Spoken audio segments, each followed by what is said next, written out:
Welcome to State of the Game for May 12th, 2016. We're getting closer to 1.2. Expectation management, no date for that today. So the maintenance today, because I've seen some people, we announced the maintenance and we said, hey, there are no changes coming today. Some people were a bit disappointed with that. But yeah, today is a weekly maintenance. So it's mostly all the server stability things. The bug with Sentry right now. Yeah, that's the bug with Sentry that many people have been talking about. So yeah, I don't know if you want to say more about that. So the bug will definitely be fixed for 1.2. We are still trying to see if there is something we could do before, but it's a tricky one. But it's definitely going live, the fix for TU2. So so for people who don't know about the Sentry bug, what is that? I don't know. In the dark zone, so the Sentry Gear Set, the force talent, which applies a mark on you if you get a headshot, and each mark will make you receive more damage. The bug is that sometimes in the dark zone, you will receive the mark on your head if you get close to some players who are wearing the set and that already applied the mark to you.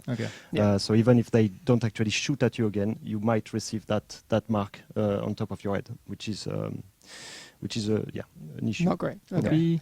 Where are we at right now? What are kind of the intentions going forward with balancing for 1.2? For 1.2, so the idea behind 1.2, we already said it last week, but we want to get rid of the crafting of being the main source as loot for you. And as soon as we do that by giving a lot more loot and giving the players the ability to obtain a lot more different gear, different weapons, we are going to switch probably a little bit more from the current meta, which is AUG M1A or SMG M1A, which are mostly coming from the fact that those are weapons that you can craft. So we know that we will gonna do a weapon balancing path. That's not going to happen for 1.2. We are going to do small tweaks here and there, but the big weapon path will come after that, once after 1.2. So what you're saying is that basically right now you don't actually have all the data you need, not only because people are using SMGs because they think they're more powerful, but also because they are easier to acquire, right? Well, when the game came out, the Vector was the ruler everywhere because it was the easiest crafting weapon that you could have.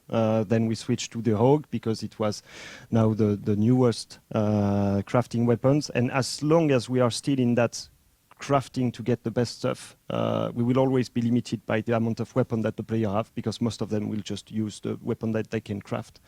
That is what we want to change for 1.2. And now that we will get the weapon from loot, you will have the chance to experience much more different weapons, much different kind of SMGs, assault rifle, marksman rifle, LMGs and shotgun that you did not have the chance to have so far. Yeah, and like you mentioned before, there's some talent fixes. Obviously, the M1A is something that is, I would say, overpowered because of the way the balanced is right now. The balanced talent, so you can basically just spam headshots on people. What other things are there that you're aware of that might shift the metagame away from SMGs and those M1As? Current state, so there will be some talent tweaking. So the first one will be the brutal talent, which gives you more damage when you do headshots against target. That talent is a percentage. It gives you, for example, 20% headshot damage. That percentage was that bonus was multiplicative, and it was doing then much more damage, and it the number you saw in your UI and in your inventory was not taking that into account. So the talent was way more powerful than it was supposed to be in the first place. So we switch with the talent is not changing. We just switch the bonus to be additive instead of multiplicative, which will bring that talent to a more balanced level. The balanced talent is fixed. We already talked about it next week. Basically, what it will do now is allow you to quick scope. So it will work only on your first bullet coming from hip fire to shouldering, and then you can just quick scope shot your bullet. And that was always the intention. Like if you read the talent now, it does say on your when you're shouldering the weapon, not shouldered. Some people I think have mistaken the difference of shouldering and shouldered. Yeah. Okay. The last thing that will be most on gear, and especially gear sets. So the current meta in the game will probably be focused on Sentry, which is insanely powerful with this 4-piece talent, especially with high fire rate weapons, SMGs or assault rifle. All the tests we ran and all the data we have showed us that that gear set was completely overpowering the other ones, the striker or the nomad and the tactician. So we switched a little bit from that view, and now the force talent on the Sentry, the one that applied the mark, will only work with semi-automatic weapons, which will make the set much more coherent, because it was designed to be a marksman rifle set in the first place. And it will, so not only marksman rifle, all semi-automatic weapons, you can trigger the mark with your pistol, with a shotgun, or with a marksman rifle. Okay. Yeah, because it does make it like if you're running with an MP7 or something with like super high fire rate, it just makes it's like instantaneously 3 headshot, 3 marks, 45% damage increase. That was insane, and that's why it's used so much.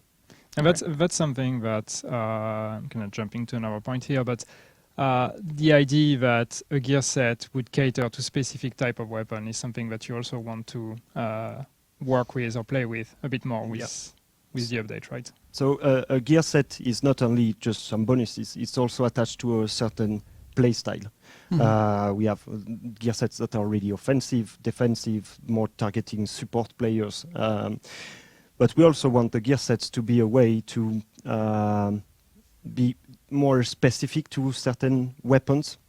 And so some of the new gear sets that are coming in 1.2 will be targeting some specific weapons and will help to give a little bit more power to those underpowered weapons right now. Nice. Reckless is going to work properly.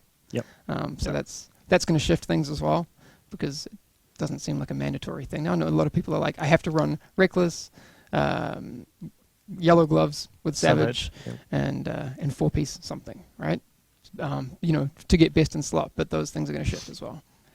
Talent stacking going to be fixed in 1.2. That's not. That's kind of a little bit unrelated, but that's going to be, important, and it has to happen. I think that's also going to change the way people are using talents. So I mean, but so for the one who don't make sense. Don't know what the talent stacking is, we are talking about the player talents, where we have a current issue where you can stack those talents. That's going to be fixed. Yeah, which one is known and yes. Performance gear mods being buffed. Yep.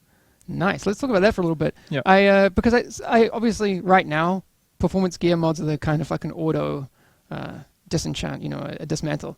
So it's like, okay, cool, I got some electronics, which I mean I need electronics all the time. But I actually have now been looking at them and being like, oh, that bonus would actually be kind of cool if it was a little bit better. Yep. So what's happening with those? So the performance mods, so those are the gear mods that don't have a primary attribute. And to compensate the fact that they don't have a primary attribute, they have 2 bonuses. One major bonuses, which is usually armor, crit chance, the same as every other gear mods. And the second bonus, which is more target on skill, increasing your range or the damage of your sticky bomb. And in order to make them a little bit more attractive and balanced, we decided to really buff the bonus that you will get from your skill. So they will be a really nice addition to any kind of build actually that players are using to target their specific skills. Trying to calculate the EHP values between health and armor, yes. Right? It's like people always ask me, is health more important? Is stamina more important? Is armor more important? And one of the things I'm really excited about is that's going to be bundled into one thing. Yeah. We're going to have toughness, which is really cool. So toughness is going to take into account stamina and armor in 1.2. So you won't have to like go through your character menu, find out how much armor I have and how close I am to armor cap, which is currently 65%. That's going to be bundled into one stat. So when you equip something that has both health and armor, or health or armor, you'll see that in your toughness. Yeah. which is on your main screen in the inventory. So will replace instead of the health. Instead of the health, you will now see your toughness. So it will be very easy for you to just know, okay, that item has more stamina but less armor, and that one has more armor and less stamina. Which one should I use? And then you will automatically see that if the toughness is higher, then it will makes you more tanky. It just takes into account the health and the armor. It will not take into account extra bonuses like protection from elite. Sure. That's you will need to see that in your character screen. But at least armor cap is being increased. Yeah, 75% now. I think that's really cool because a lot of people have been tailored towards these DPS builds. So armor is going to be even more important because you can get even more out of it. 75% is a lot. Which is regarding Phoenix credits. Because right now we've added like new blueprints, new thing you can buy for Phoenix credit, but they cost so much that like people are stacking their Phoenix credit and then they can it's all gone. But then also you reach a point where you're just like stacking your Phoenix credits and it's like you have to spend them, otherwise you're doing your dailies or whatever, but it doesn't benefit because you already stacked it. So basically the good news is that we are going to double the cap of Phoenix credits that you can have. So it's going to be 2,000. One thing worth noticing is that we are not going to increase the power level of the items. Confirmed, the best item will still be 240 gear sets, 204 irons weapons. Which is something important also to say because there has been a lot of discussion regarding the incursion that is shown on the map, the new incursion. Yes. Because it says, I think, gear score required 220 or recommended, and that is not the case, right? No. This is something that has changed. So the requirement will be the same as the current Falcon Lost.